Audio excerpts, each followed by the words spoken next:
Here at Pittman Park.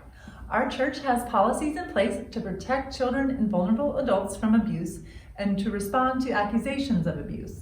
These policies are called Safe Sanctuaries, and there's a church committee that is charged with administering and maintaining the policies. Please pay careful attention to this short video. As a volunteer with Park Kids, it's important you're aware of the policies and the rules that may affect you, and also to be familiar with the problem of child abuse.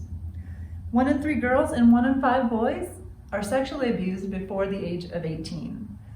There's also categories of physical abuse, emotional abuse, neglect, and also virtual abuse that you as a volunteer need to be aware of. As a church volunteer with children in Georgia, you're a mandatory reporter. If you have reason to suspect abuse in the past or ongoing, you may contact me or a pastor or someone on the Safe Sanctuaries committee so we can make sure we're in compliance with mandatory reporting and so that children are protected. The things that we do in our church to prevent abuse from happening here on our campus has to do with screening and with supervision.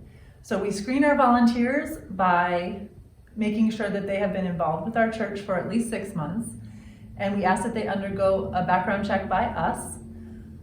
We also make sure they're oriented with Safe Sanctuaries and are aware of the policies and things we do to protect our children.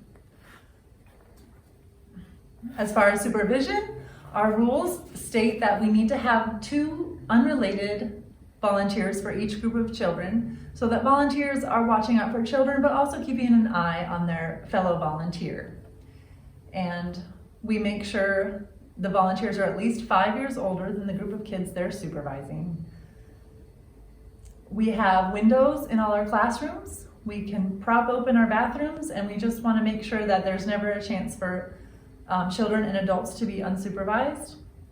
And throughout our campus, we also ask that our entire church watch out for kids because they should never be unsupervised on our grounds because abuse can happen without an adult, and we need to keep our kids safe. The screening and supervision are the main policies that you need to be aware of, but there's a lot more to our Safe Sanctuaries rules. So if you have any questions, please let me know, and we're happy to share the complete policies with you. You'll be hearing more about Safe Sanctuaries if you continue to volunteer because we require that volunteers go through another orientation or training every 2 years to stay up with any changes. And thank you for your attention and care for our